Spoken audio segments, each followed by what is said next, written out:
జోహార్ నాయన్ నరసింహారెడ్డి గారు, జోహార్ నాయన్ నరసింహారెడ్డి గారు. పెద్దలు, మాన్యులు, తెలంగాణ రాష్ట్రం ఏర్పడ్డ తర్వాత మొట్టమొదటి హోంశాఖ మంత్రివర్యులు, అదేవిధంగా కేసీఆర్ గారి నాయకత్వంలో దాదాపు 22 ఏళ్ల పాటు నిర్విరామంగా ఒక పెద్దన్నలాగా కేసీఆర్ గారికి ఎప్పటికప్పుడు అండగా ఉంటూ ధైర్యాన్ని నూరిపోస్తూ, ఎప్పుడన్నా చిన్న చిన్న ఎదురు దెబ్బలు, చిన్న చిన్న అపజయాలు ఎదురైనప్పుడు కూడా మీరు ధైర్యంగా కొట్లాడాలి, మీ ఎంబడ మేమందరం ఉన్నామని చెప్పి ఎల్లవేళలా ఒక బలాన్ని ఇస్తూ నడిపించిన మంచి మనిషి.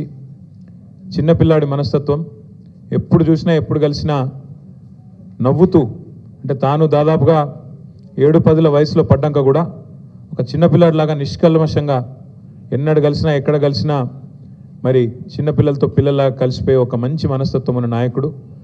చూడడానికి వస్తాదులాగా మరి పెద్దగా కనబడ్డా మనసు మాత్రం వెన్నలాంటి మనసు కలిగిన నాయకుడు నాయని నరసింహారెడ్డి గారి 85వ జయంతి ఈరోజు తెలంగాణ భవన్లో ఇంతమంది వారి మిత్రులు, వారి అభిమానులు, వారి సహచరుల సమక్షంలో జరుపుకోవడం ఒకవైపు చాలా బాధ అనిపిస్తున్నా, మరొక వైపు వారి ఆత్మ ఎక్కడ ఉన్నా తప్పకుండా శాంతిస్తుంది అనే ఒక అభిప్రాయాన్ని వ్యక్తం చేస్తూ ఈ కార్యక్రమంలో పాల్పంచుకుంటున్న పెద్దలు, శాసన మండలిలో ప్రతిపక్ష నాయకులు, ఉద్యమ సహచరులు, గౌరవనీయులు శ్రీ సిరికొండ మధుసూనాచారి గారు, గౌరవనీయులైన ముషీరాబాద్ శాసనసభ్యులు పెద్దలు వారి మిత్రులు ముఠా గోపాల్ గారు, గౌరవనీయులు మాజీ మంత్రివర్యులు మహమూద్ అలీ గారు, మాజీ మంత్రివర్యులు శ్రీనివాస్ గౌడ్ గారు, మాజీ మంత్రివర్యులు పువ్వాడ అజయ్ గారు, అదేవిధంగా గౌరవనీయులైన ముషీరాబాద్ నాయకులు ఎంఎన్ శ్రీనివాస్ గారు, మన్నించాలి, మాజీ మంత్రివర్యులు పెద్దలు దయాకర్ రావు గారు, ఇంకా పేరు పేరున మన మాజీ శాసన మండలి సభ్యులు అన్న కర్ణె ప్రభాకర్ గారు, ఇంకా ఎమ్మెల్యే కుత్బుల్లాపూర్ కేపీ వివేక్ గారు, ఇంకా పెద్దలందరూ చాలామంది ఉన్నారు. వారందరికీ మాజీ శాసనసభ్యులు ఉన్నారు, అదేవిధంగా నియోజకవర్గాల ఇన్ఛార్జీలు ఉన్నారు, కార్పొరేటర్లు ఉన్నారు, ఇంకా చాలామంది మాజీ కార్పొరేషన్ల చైర్మన్లు ఉన్నారు. అదేవిధంగా మన నాయన్ నరసింహారెడ్డి గారి కుటుంబ సభ్యులు, వారి కుమారుడు నాయని దేవేందర్ రెడ్డి గారు, అదేవిధంగా వారి అల్లుడు సోదరుడు మాజీ కార్పొరేటర్ శ్రీనివాస్ రెడ్డి గారు, ఇంకా మిత్రులు పేరు పేరున అందరికీ నమస్కారం. నాయన్ నరసింహారెడ్డి గారి గురించి ఒకటి కాదు రెండుగా చాలా విషయాలు చెప్పాలంటే, వివరంగా చెప్పాలంటే చాలా ఉన్నాయి.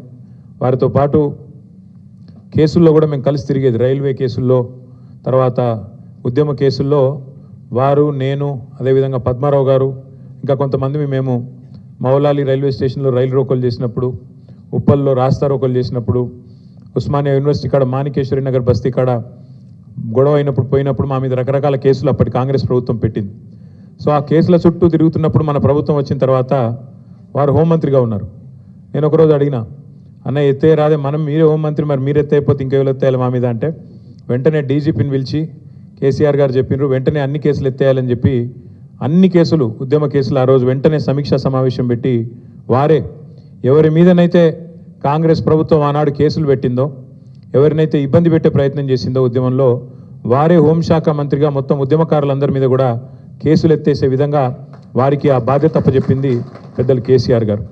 అట్లాగే నాయన్ నరసింహారెడ్డి గారు కార్మిక పక్షపాతి. నేను ఇండస్ట్రీస్ మినిస్టర్గా ఉంటే వారు కార్మిక మంత్రిగా ఉండే, కొంతకాలం కార్మికులు హోంమంత్రిగా ఉన్నా కూడా కార్మికుల ఇష్యూలు తీసుకొని వచ్చేది వారు. నీకెందుకే ఇవన్నీ అంటే, అరే నేను ఎదిగిందే వాళ్ళతోని, కార్మికులే నన్ను లీడర్ చేసిండ్రు, నేను విఎస్టీ నుంచి మొదలు పెడితే ఎన్నో దానిలా నేను కార్మిక సంఘంలోకి వెళ్ళి వచ్చినోడిని, సోషలిస్ట్ నాయకుడిని, నాకెందుకంటే పోయింది నువ్వు అని చెప్పి లొల్లి పెట్టి, ఎట్టి పరిస్థితుల్లో కార్మికులను పరిశ్రమలు, యాజమాన్యాలు ఎక్స్ప్లాయిట్ చేయొద్దు, వాళ్ళ పొట్టగొట్టొద్దు, శ్రమ దోపిడీ జరగద్దు అని గట్టిగా జీవితాంతం కొట్లాడిన నాయకుడు కార్మిక పక్షపాతి పెద్దలు నరసింహారెడ్డి గారు.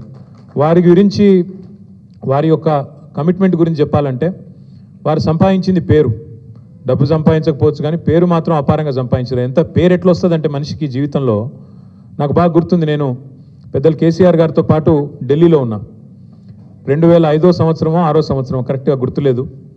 ఆ రోజు ఇక్కడ కాంగ్రెస్ పార్టీ ఇంకా తెలంగాణలో మనకు తెలంగాణ రాష్ట్రం ఇచ్చే పరిస్థితి లేదు. ఉమ్మడి ఆంధ్రప్రదేశ్లో మన వాళ్ళు ఏదైతే ప్రభుత్వంలో 6 మంత్రులు ఉన్నారో అందులో నరసింహారెడ్డి గారిని ప్రత్యేకంగా అప్పటి ముఖ్యమంత్రి రాజశేఖర రెడ్డి గారు కడప జిల్లాకి ఇన్ఛార్జ్ మంత్రి చేసుకున్నాడు ఆయన. మా జిల్లా, నా సొంత జిల్లా, ముఖ్యమంత్రి జిల్లాకి మీరే ఇన్ఛార్జ్ మినిస్టర్ ఉండాలని చెప్పి ఆయన ఇన్ఛార్జ్ మినిస్టర్గా కూడా రాజశేఖర రెడ్డి గారు నియమించుకున్నారు. అంత ప్రాధాన్యత ఇచ్చేది ఆయన కూడా. అయితే నాయన్ నరసింహారెడ్డి గారు ఆనాడు అమెరికా టూర్లో ఉన్నారు. పార్టీ ఒక నిర్ణయం తీసుకొని 6 మంత్రులు రాజీనామా చేయాలి, మనం కేంద్ర ప్రభుత్వానికి నిరసన చెప్పాలి, యూపీఏ ప్రభుత్వానికి, కాంగ్రెస్ చేస్తున్న మోసానికి వ్యతిరేకంగా తెలంగాణ ప్రజలకు మనం మళ్ళొక్కసారి పదవులు త్యాగం చేసి ప్రజల దగ్గరికి పోవాలని నిర్ణయం తీసుకున్నప్పుడు 6 మంత్రివర్గంలో మన వాళ్ళు ఉన్నారు, టీఆర్ఎస్ వాళ్ళు ఉంటే 5 ఇక్కడ హైదరాబాద్లో తెలంగాణలో ఉండే. ఒకే ఒక్క నాయన్ నరసింహారెడ్డి గారు మాత్రం విదేశాల్లో ఉండే ఆ రోజు.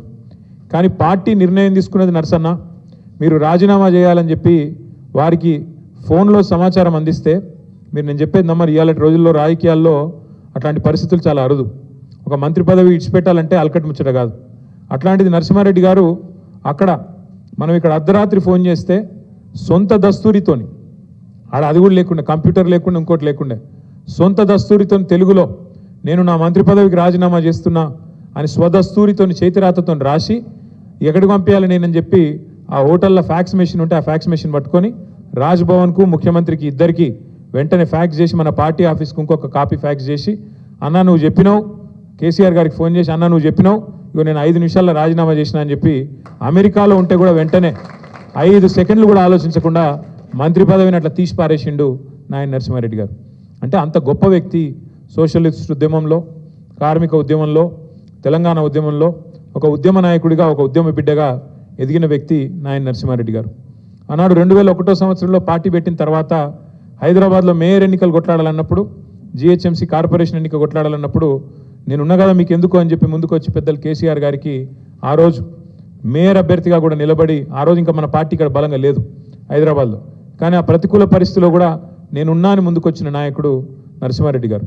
ఎందుకంటే జీవితంలో జయాలు, అపజయాలు, ఎదురు దెబ్బలు ఎన్ని తగిలినా ధీరోదాత్తంగా నిలబడాలి, ముంగటి కోతనే ఉండాలి అనే ఒక సిద్ధాంతాన్ని నమ్మిన నాయకుడు. ఎత్తుకున్న జెండాను దించకుండా మరి మరణించేదాకా కొట్లాడిన నాయకుడు. కేసీఆర్ గారికి ఒక అన్నగా, నరసన్నగా కేసీఆర్ గారు ఎప్పుడు పిలుచుకునేది. ఎక్కడనో నరసన్న అంటే ఆయన వచ్చి ధైర్యం చెప్పే మాటలు, అట్లా కాదన్నా ఇట్లా మస్తుగా చూసినాం, ఇవన్నీ జరుగుతూనే ఉంటాయి, ఎప్పటికప్పుడు ధైర్యం చెప్పేది. అట్లా ఎన్నో గొప్ప అనుభవాలు పెద్దలు కేసీఆర్ గారికి, వారికి ఒక సొంత అన్నదమ్ముల మాదిరిగా కలిసిమెలిసి ఉన్న పరిస్థితి.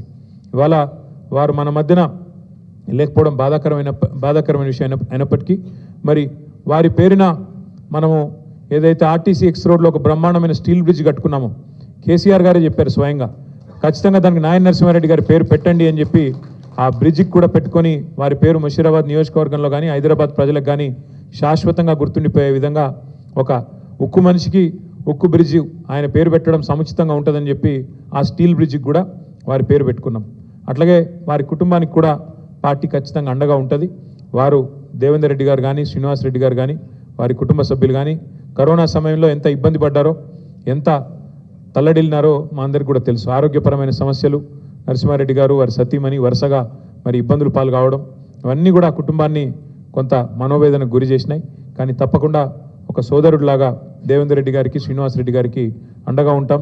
నరసన్న ఆత్మ శాంతికై, కార్మికుల అభ్యున్నతికై, తెలంగాణ అభివృద్ధికై అందరం కూడా మనస్ఫూర్తిగా పాటుపడతాం. కలిసికట్టుగా వారి కల్పించే నివాళి మనం అదే అవుతుందనే విషయం కూడా తెలియజేస్తూ, వారి సోదరుడు కేసీఆర్ గారు మళ్ళీ తిరిగి తప్పకుండా తెలంగాణ ముఖ్యమంత్రి అయ్యేదాకా మనందరం మళ్ళీ ఎక్కడి వాళ్ళం అక్కడ మన స్థాయిలో శాయశక్తులా కష్టపడదామని చెప్పి మళ్ళొకసారి మీ అందరికి కూడా విజ్ఞప్తి చేస్తూ, మరి వారి కుటుంబానికి అండగా ఉంటామని మరొకసారి ఒక్కానిస్తూ మళ్ళీ పేరు పేరున అందరికీ నమస్కారం. నాయన్ నరసింహారెడ్డి గారికి జోహార్. నాయన్ నరసింహారెడ్డి గారు.